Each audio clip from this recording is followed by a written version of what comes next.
જય શ્રી કૃષ્ણ. ભારતી શિંગાળા અનેરી વાનગીમાં આપનું હાર્દિક સ્વાગત છે. તો આજે આપણે બનાવીશું ભાખરી. કારણ કે ભાખરી તો બધાના ઘરે બનતી જ હોય, પણ ઘણાને ભાખરી કડક થઈ જતી હોય, ઘણાને એકદમ પોચી થઈ જતી હોય, ભાખરી પરફેક્ટ ભાખરી ન બનતી હોય. તો આજે આપણે બનાવવાની છે એકદમ બિસ્કિટ જેવી, અને આમે તે પોચી રૂ જેવી, ને જોવામાં તમને બિસ્કિટ જેવી લાગે, કારણ કે નાના મોટા સૌને ભાવે એવી. અને એક નાનકડી એવી ટિપ્સ છે મારી, તો એ ટિપ્સ સાથે જ હું તમને શીખવાડીશ. તો ચાલો આજે આપણે બનાવીએ ભાખરી. તો જો આપણે અહીંયા હવે લઈ લીધો છે 3 બાઉલ ભરીને ઘઉંનો જાડો લોટ છે. આપણે ચૂરમાનું કહીએ છીએ એ ચૂરમાનું જ હોય, અને એની જ આપણે ભાખરી સરસ થાય એટલે આપણે 3 બાઉલ ભરીને એ લીધો છે જાડો લોટ. હવે એને આપણે આમાં પેલા ચાળી નાખવાનો છે, કારણ કે લોટ તમે ગમે તે લો, તમારે ચાળવો તો પેલા પડે જ. આ રીતે ચાળી નાખવાનો છે. જો તમારે જેટલા વ્યક્તિ હોય એ પ્રમાણે તમારે લેવાનો છે લોટ. તો જો આપણે આ રીતે બધો લોટ ચાલો ચાળી નાખીએ. તો આ બધો લોટ મેં એક સરખો ચાળી નાખ્યો છે, તો સરસ મજાનો ચડાઈ ગયો છે. તો અત્યારે આમાંથી મીડિયમ સાઇઝની, બહુ નાની પણ નહીં મોટી પણ નહીં, એવી 4 ભાખરી બની જશે ટેસ્ટથીને. અને જો તમને આ રીતે બાઉલનું માપ ન આવે તો તમારે એક જણની એક ભાખરી બનાવવી હોય તો તમારે 2 મુઠ્ઠી લોટ લેવાનો. 2 મુઠ્ઠી લોટ લ્યો ને એટલે એક જણની ભાખરી બની જાય. તો તમારી રીતે માપ કાઢવાનું. અને તેલનું તો માપ કોઈ જાતનું હોય જ નહીં, તો તેલ તમારે મુઠ્ઠી વડે એ પ્રમાણે નાખવાનું છે.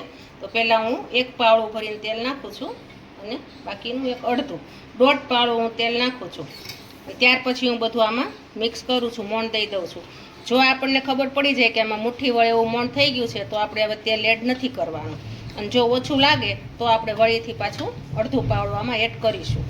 કારણ કે ડાયરેક્ટ તમારે ઝાઝું તેલ નથી એડ કરવાનું. બહુ તેલ વધી જશે તો પણ તમારી ભાખરી સારી નહીં બને, તૂટી જશે, ફાટી જશે અને બટકા થઈ જશે નાના નાના.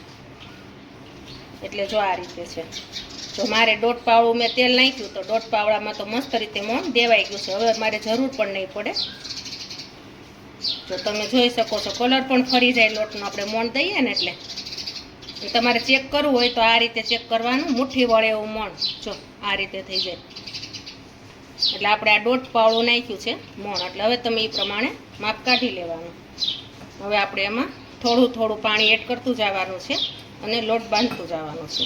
હા, અને ખાસ વાત કે જો તમે ભાખરીમાં તમારા ઘરે મીઠું ખાતા હો તો તમે આમાં થોડુંક મીઠું પણ એડ કરી શકો છો.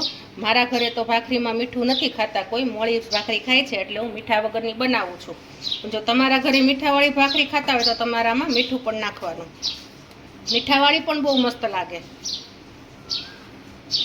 એટલે ઘણીવાર તમને લોકોને એમ થાય કે ભાખરી બનાવી છે પણ કેમ મીઠું નથી નાખ્યું, પણ મારા ઘરે પહેલેથી જ મીઠું નથી ખાતા, એટલે મોળી જ ભાખરી ખાય છે એટલા માટે. જો આ રીતે એકદમ આમ ભી દઈને આપણે લોટ બાંધવાનો છે, અને આ હથેળી હોય ને હથેળી વડે જ આપણે આને આમ બાંધવાનો છે, મસળી મસળીને. એટલે તમારો લોટ બહુ મસ્ત બંધાશે.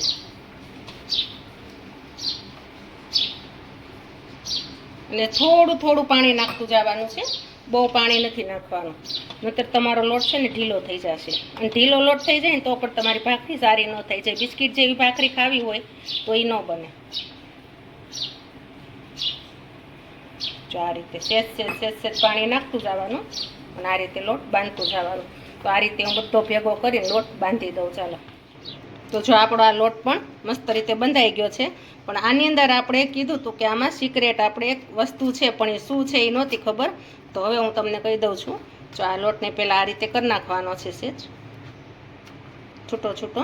પછી એમાં આપણે સિક્રેટ જે વસ્તુ હતી એ આપણે આ 2 ચમચી દૂધ લીધું છે. તો આ દૂધ તમે આ રીતે થોડું થોડું નાખશો એમાં, અને ફરીથી એના લોટને થોડો કૂણવી નાખશો, એટલે તમારી ભાખરી એકદમ બિસ્કિટ જેવી અને પોચી રૂ જેવી થશે. કારણ કે દાંત વગરના હોય ને એ પણ આને ખાઈ શકશે એવી ભાખરી થશે. ઘણા લોકો કહેતા હોય કે અમારે ચવડ ભાખરી થઈ જાય છે, કે મોઢામાં વાગે એવી થાય છે, તો એવી નહીં થાય. જો તમારા આ ટિપ્સ છે ને એ ખાસ કરીને તમારે ધ્યાનમાં રાખજો.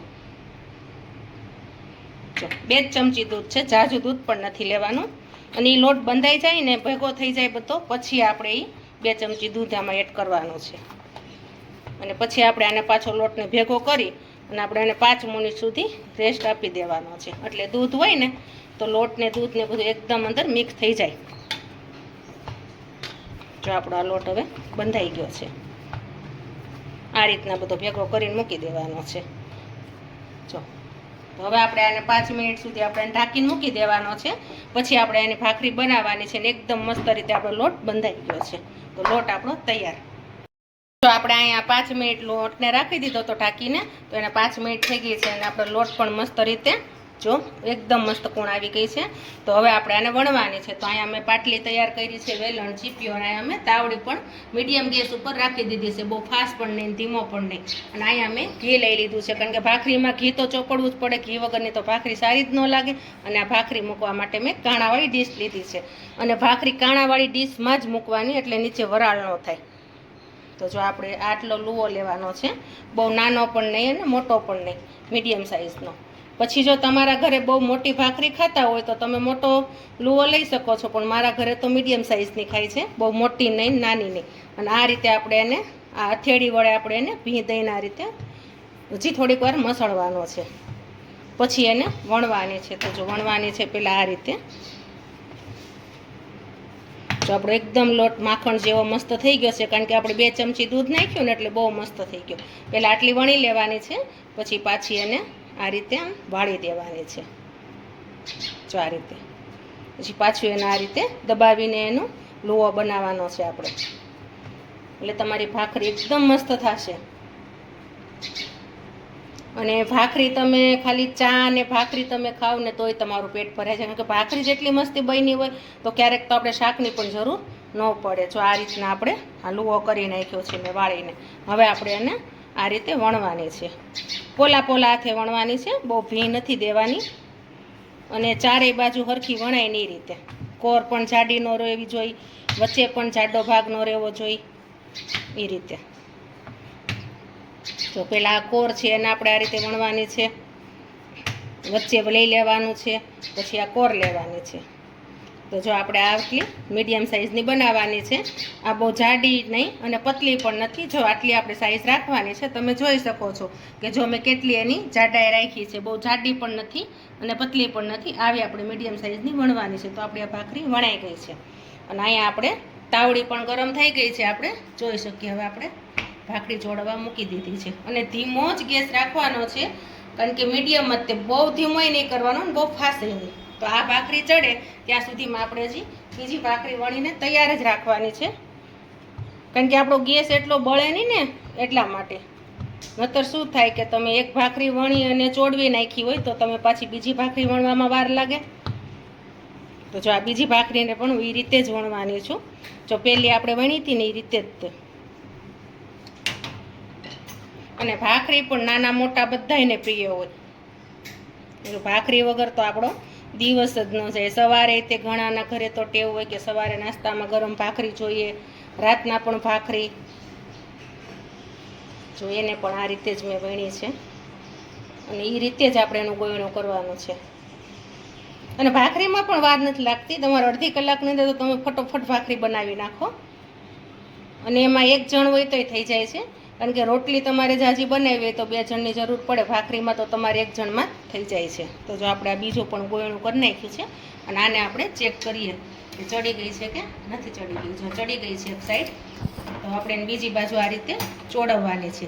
અને આટલી જ આપણે ચોળવવાની છે, બહુ દાજવા પણ નથી દેવાની અને કાચી પણ નથી રાખવાની, નહીતર આ છે ને તમને દાંતમાં વાગે, બહુ કડક થઈ જશે. એટલે આ રીતે જ તમે એની ઝીણી ઝીણી ડિઝાઇન આવી પડે ને ત્યાં સુધી જ ચડવા દેવાની છે. બીજી બાજુ ચડે છે ત્યાં આપણે અહીંયા બીજી ભાખરી વણી નાખીએ. જો આ રીતે પહેલાં તમારે આ વચ્ચેનો ભાગ લેવાનો છે, આ વચ્ચેનો ભાગ લ્યો, પછી આપણે સાઈડનો લેવાનો, એટલે એની કોર હોય ને જાડી ન રહે, એક જ સરખી બધી ભાખરી થશે તમારી. જો ફટોફટ આપણે એકદમ મસ્ત ભાખરી વણાઈ ગઈ. આપણી બીજી ભાખરી પણ આપણે વણીને તૈયાર કરી નાખીએ. હવે આપણે આ ભાખરી જે ચડે છે એને જોવાની છે. તો જો આવી થઈ ગઈ છે, હવે એને આપણે સાઈડનો ભાગ ચોળવવાનો છે આ રીતે. વચ્ચે તો સરસ મજાની ચડી ગઈ છે, એટલે સાઈડમાં જ આપણે ચોળવશું, અને એ પણ આપણે ધીમે ધીમે ફેરવતું જવાનું છે, એટલે મસ્ત રીતે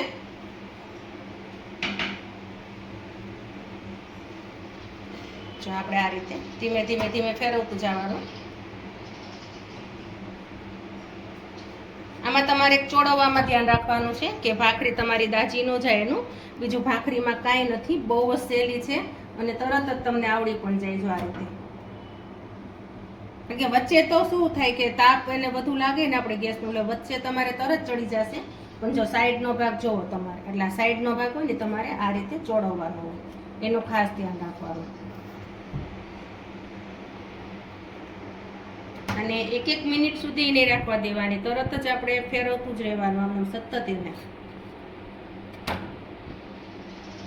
ધીમે ધીમે મસ્ત રીતે ચડે છે. અને ભાખરી પણ જો બનતી હોય ને તો એની પણ સુગંધ આવે હો તમને, એટલી મસ્ત આવે. કારણ કે ચડતી હોય ને ત્યારે તો તમે ક્યારેક ઈ પણ તમે એનો જોજો કે માર્કિંગ કરજો કે ભાખરી બનાવતા હોય ત્યારે સુગંધ પણ કેટલી મસ્ત આવે છે.